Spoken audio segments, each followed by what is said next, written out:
모니터의 열기가 얼굴을 따갑게 달구고 있었습니다. 110호 연구소의 지하 2층, 창문 하나 없는 이곳의 공기는 늘 정체되어 있었습니다. 수백 대의 서버가 내뿜는 소음은 이제 자장가처럼 익숙해졌지만 오늘따라 그 소음이 유난히 신경을 긁었습니다. 내 이름은 강진우, 32살. 평양 만경대 구역의 삼엄한 경비 속에 감춰진 110호 연구소의 책임 해커입니다. 우리 연구소는 공화국의 현금 인출기라 불립니다. 전 세계 금융망의 허점을 찾아내어 달러를 훔치고 암호화폐를 탈취해 최고 지도부의 통치 자금을 만드는 것이 우리의 임무입니다. 진우 동무, 이번 건은 무조건 이번 주 안으로 끝내야 하오.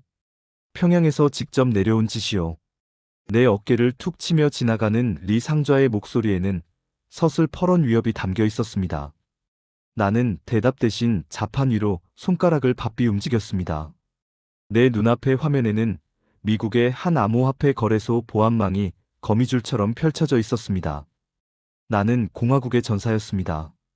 총 대신 키보드를 들고 보이지 않는 전선에서 적들의 달러를 탈취하는 정예 해커. 하지만 내 마음 한구석은 며칠 전부터 알 수 없는 불안감으로 가득 차 있었습니다. 평양에 계신 어머니의 편지가 끊긴 지 벌써 보름째였기 때문입니다. 시스템 로딩 중 85%. 화면 구석에 뜬 로딩바를 멍하니 바라보던 그때였습니다. 갑자기 연구소의 육중한 철문이 굉음을 내며 열렸습니다. 평소의 교대 시간이 아니었습니다. 들어온 이들은 연구소 보안 요원들이 아닌 검은 코트를 입은 보이부 요원들이었습니다. 연구소 안의 모든 타자 소리가 멈췄습니다. 정적이 흐르는 가운데 보이부의 이철남 상의가 내 책상 앞으로 다가왔습니다. 그의 구두 소리가 콘크리트 바닥에 부딪혀 기분 나쁜 금속성을 만들어냈습니다. 강진우 동무, 잠시 같이 가줘야겠소. 그의 목소리는 낮고 차가웠습니다. 나는 마른 침을 삼키며 물었습니다. 무슨 일입니까? 저는 지금 상부의 지시로 긴급 작업을 수행 중입니다. 이철남은 비릿한 웃음을 지으며 내 책상 위에 사진 한 장을 던졌습니다. 그것은 우리 집 안방의 모습이었습니다. 그런데 사진 속 가구들은 모두 뒤집혀 있고 바닥에는 아버지가 생전에 아끼시던 라디오가 박살난 채 뒹굴고 있었습니다. 동무의 아버지가 남조선 괴뢰들의 방송을 청취했다는 제보가 들어왔소. 뿐만 아니라 집안 깊숙한 곳에서 남조선 서적이 무더기로 발견됐지. 이건 명백한 반국가 음모죄요. 머릿속이 징하는 소리와 함께 하얗게 변했습니다. 아버지는 그저 기계 만지는 걸 좋아하던 평범한 무전수였습니다. 남조선 방송이라니, 그건 보이부가 누군가를 숙청할 때 흔히 쓰는 핑계에 불과했습니다. 그럴 리가 없습니다. 아버지는 평생 당에 충성하신 분입니다. 나도 모르게 소리를 질렀지만 이철남의 손은 이미 내 뒷덜미를 낚아채고 있었습니다. 연구소의 동료들은 약속이라도 한 듯 고개를 돌렸습니다. 어제까지 형 동생하며 웃던 이들이 한순간에 나를 전염병 환자 보듯 피했습니다. 이것이 공화국의 현실이었습니다. 그때였습니다. 내 시야가 갑자기 지직거리기 시작했습니다. 마치 낡은 텔레비전의 회로가 나간 것처럼 보라색 노이즈가 눈앞을 덮었습니다. 그리고 그 소용돌이 속에서 믿을 수 없는 문구들이 떠올랐습니다. 경고 당신의 생존 등급이 위험으로 하락했습니다.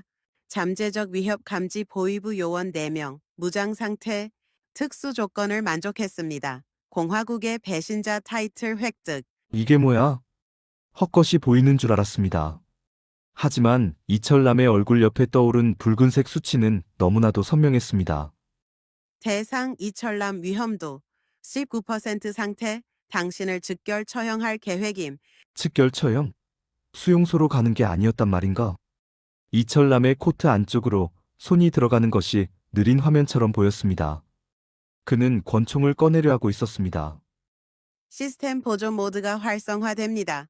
사용 가능한 스킬, 디지털 투시 레벨 1, 회로 과부하 레벨 1, 현재 생존 확률 1%. 동무는 너무 많은 걸 알고 있어. 그냥 조용히 사라져주는 게 국가를 돕는 길이야. 이철남의 차가운 목소리와 함께 총구가 내 이마를 향했습니다. 바로 그 찰나 나는 본능적으로 내 책상 위에 있던 서버 연결 단자를 꽉 쥐었습니다. 그리고 마음속으로 외쳤습니다. 무슨 일이든 일어나라고. 스킬 가동 회로 과부하. 콱콱쾅. 연구소의 메인 서버실에서 엄청난 폭발음과 함께 불꽃이 튀어올랐습니다. 동시에 천장의 모든 전등이 터져나갔고 비상전력조차 내 시스템 장악에 막혀 작동하지 않았습니다. 완전한 어둠. 하지만 내 눈에는 모든 것이 푸른색으로 빛나고 있었습니다. 디지털 투시가 활성화되었습니다. 모든 여론을 감지합니다. 어둠 속에서 당황해 허공에 총을 쏘아대는 보위부원들의 움직임이 낱낱이 보였습니다. 나는 그들의 사이를 유령처럼 빠져나갔습니다. 평소 외워두었던 연구소의 도면이 시스템 창에 겹쳐지며 가장 빠른 탈출 경로를 그려냈습니다. 살아야 한다. 살아서 어머니와 여동생을 구해야 해. 심장이 터질 듯이 뛰었습니다. 생존 확률 1%. 그 희망 없는 숫자를 붙잡고 나는 공화국에서 가장 삼엄하다는 해커 연구소의 담벼락을 향해 몸을 날렸습니다. 연구소 담벼락을 넘어 착지한 곳은 차가운 시멘트 바닥이었습니다. 한겨울 평양의 밤 공기는 폐부 깊숙이 칼날처럼 박혔습니다. 숨을 쉴 때마다 하얀 입김이 흩어졌지만 나는 그 입김조차 누군가에게 들킬까봐 옷소매로 입을 틀어막았습니다. 알림 디지털 투시 지속 시간이 3분 남았습니다. 경고연구소 정문에서 추격조가 차량으로 출동했습니다. 예상 도착 시간 1분 20초. 눈앞에 푸른 창이 깜빡이며 붉은색 경고등을 내뿜었습니다. 시야 한 구석에는 연구소 정문에서 쏟아져 나오는 보이부. 차량들의 전조등 불빛이 데이터 파동으로 치환되어 보였습니다. 그들은 개미떼처럼 빠르게 움직이며 내가 도망친 방향을 조여오고 있었습니다. 제기랄 벌써. 나는 몸을 낮게 숙인 채 어두운 골목 안쪽으로 파고들었습니다. 평소라면 당의 혜택을 받은 엘리트 해커로서 당당히 걸었을 평양의 거리였지만 지금의 나는 그저 사냥당하는 짐승에 불과했습니다. 골목 끝에 다다랐을 때 내 시야에 한 대의 검은색 벤츠 차량이 들어왔습니다.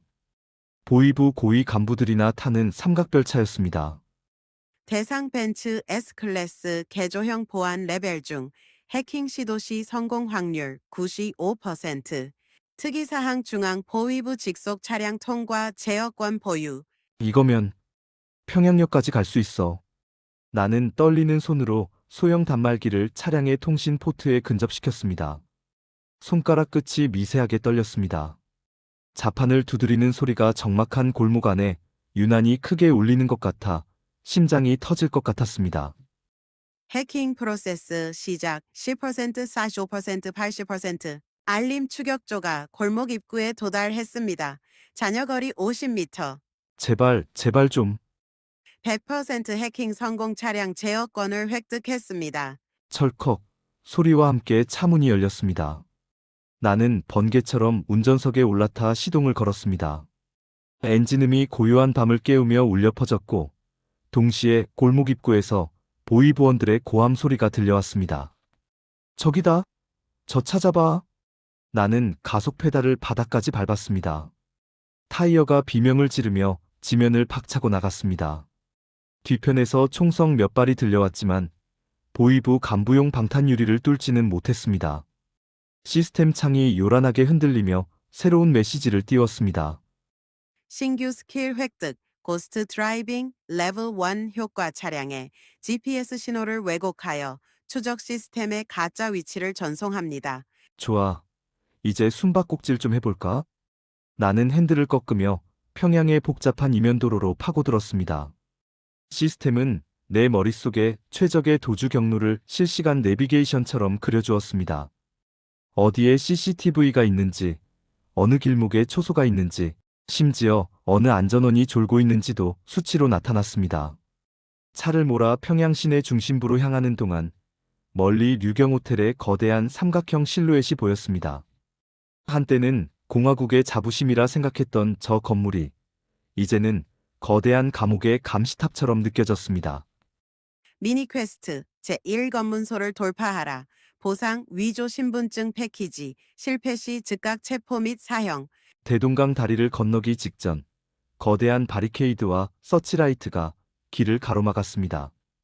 평소라면 엄두도 못 낼 삼엄한 검문이었습니다. 보초를 서던 안전원들이 내 차의 번호판과 간부용 표식을 보고는 일순간 긴장하는 모습이 보였습니다. 시스템 가이드 차량 내부의 음성 변조 시스템을 가동하십시오. 나는 운전석 옆에 마이크를 잡았습니다.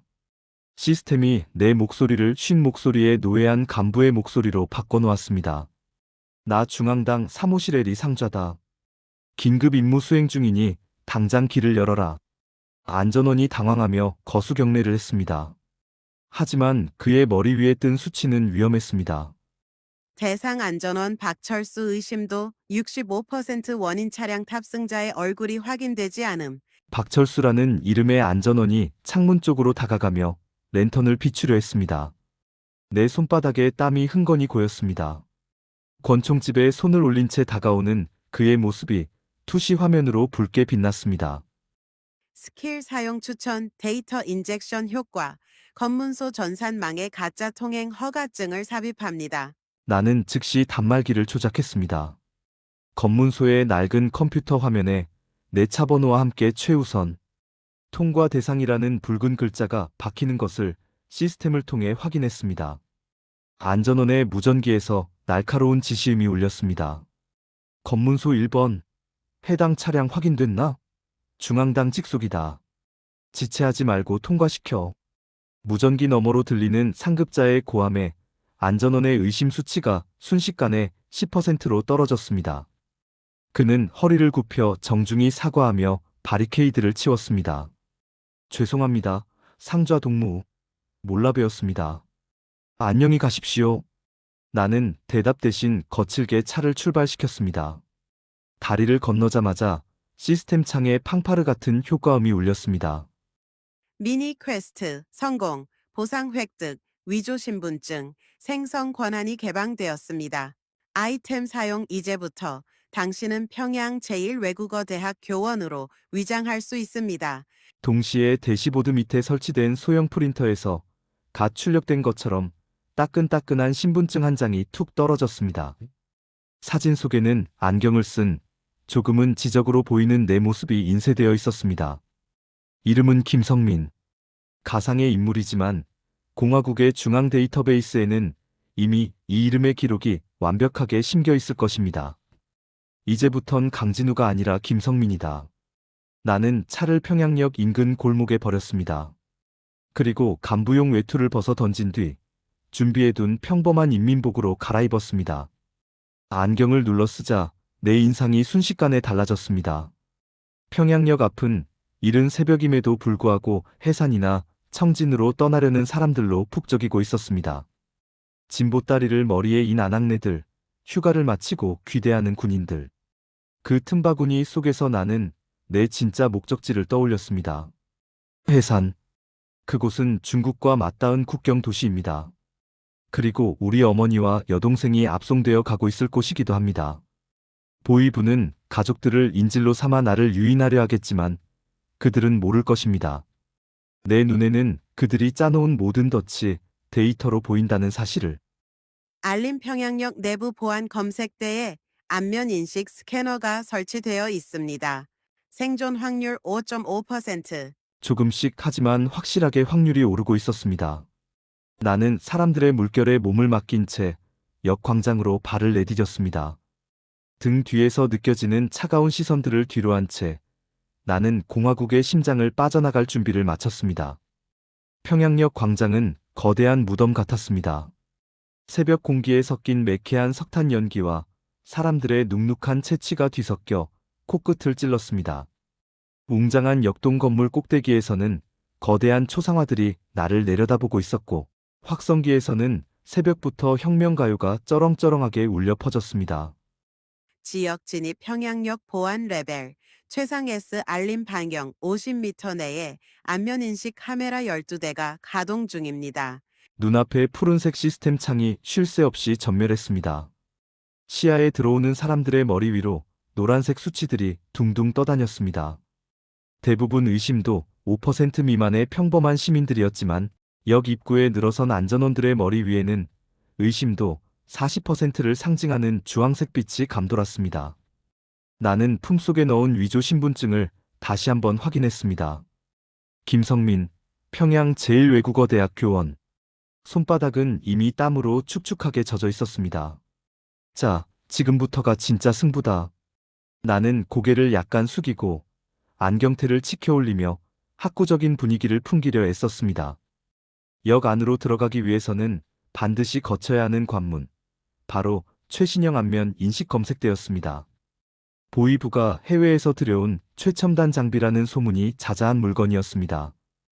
경고 중앙 서버의 지명수배 데이터베이스와 실시간 동기화 중입니다. 당신의 얼굴이 스캔될 경우 체포 확률 99.9%입니다. 알고 있어. 그러니까 내 기술이 필요한 거겠지. 나는 주머니 속 단말기를 조작했습니다. 연구소에서 미리 심어두었던 백도어 프로그램이 시스템의 보조를 받아 작동하기 시작했습니다. 스킬 가동 이미지 코스트 레벨 1.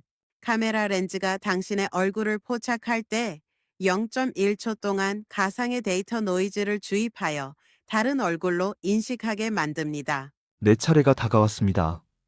차가운 금속 프레임의 검색대 앞에 서자 붉은색 레이저 줄기가 내 얼굴을 훑고 지나갔습니다. 심장이 터질 듯이 뛰었습니다. 초계기를 든 안전원이 귀찮다는 듯 나를 쳐다보았습니다. 신분증 내시오. 나는 떨리는 손을 숨기며 위조 신분증을 건넸습니다. 안전원이 신분증을 단말기에 긁는 순간 내 시야에는 복잡한 소스 코드들이 폭포처럼 쏟아졌습니다. 데이터 변조 중 성공. 안면 인식 결과 김성민 교원과 98% 일치. 삐빅하는 경쾌한 소리와 함께 모니터에 초록색 불이 들어왔습니다. 안전원은 신분증과 내 얼굴을 대조해 보더니 무심하게 신분증을 돌려주었습니다. 대학교원 동무구만. 해산에는 무슨 일로 가오? 아, 예. 이번에 해산 쪽 농촌 지원 사업 관련해서 자료 조사차 내려갑니다. 최대한 차분하게 대답했지만 목소리 끝이 미세하게 떨렸습니다. 안전원은 내 행색을 훑어보더니 고개를 끄덕였습니다. 고생 많소. 다음. 관문을 통과하는 순간 온몸에 힘이 풀려 주저앉을 뻔했습니다. 하지만 멈출 수 없었습니다. 대합실을 가로질러 승강장으로 향하는 길에도 수많은 눈초리가 나를 감시하고 있었습니다. 해산행 열차는 낡고 육중한 몸체를 드러낸 채 승강장에 대기하고 있었습니다. 녹슨 철의 냄새와 기름 냄새가 코를 찔렀습니다. 나는 3등 객차의 구석진 자리를 찾아 앉았습니다. 딱딱한 나무 의자에 몸을 기대자 그제야 시스템 창이 새로운 메시지를 띄웠습니다. 메인 퀘스트 1단계 평양 탈출 완료. 보상 해커 레벨 업. 레벨 1에서 레벨 2 신규 스킬 시스템 오버라이드를 획득했습니다. 현재 생존 확률 12%. 12%. 평양을 벗어났음에도 여전히 죽음의 문턱에 발을 걸치고 있다는 뜻이었습니다. 열차가 덜컹거리며 천천히 움직이기 시작했습니다. 창밖으로 멀어지는 평양의 풍경을 보며 나는 입술을 꽉 깨물었습니다. 가족들을 태운 호송차는 이미 몇 시간 전에 출발했을 것입니다. 해산은 국경 도시인 동시에 보위부의 감시가 가장 삼엄한 곳 중 하나입니다. 그곳에서 가족들을 빼내어 강을 건넌다는 건 지금보다 수십 배는 더 어려운 일이 될 것입니다. 어머니 소연아, 조금만 참으세요. 열차가 어둠을 뚫고 평양 시내를 완전히 벗어났을 때였습니다. 객차의 앞문이 열리며 완장을 찬 보위부원 3명이 들어왔습니다. 그들은 사람들의 신분증을 하나하나 다시 검사하며 다가오고 있었습니다. 보통의 검문과는 분위기가 달랐습니다. 그들의 손에는 수첩이 아닌 내 얼굴이 선명하게 인쇄된 수배 전단이 들려 있었습니다. 위기 감지. 보위부 특별 추격조가 열차에 탑승했습니다. 대상 보위부 지도원 최강식 상태. 당신의 인상착의를 완벽히 숙지한 위험도 100%. 최강식이라는 남자의 눈이 번뜩이며 내 쪽을 향했습니다.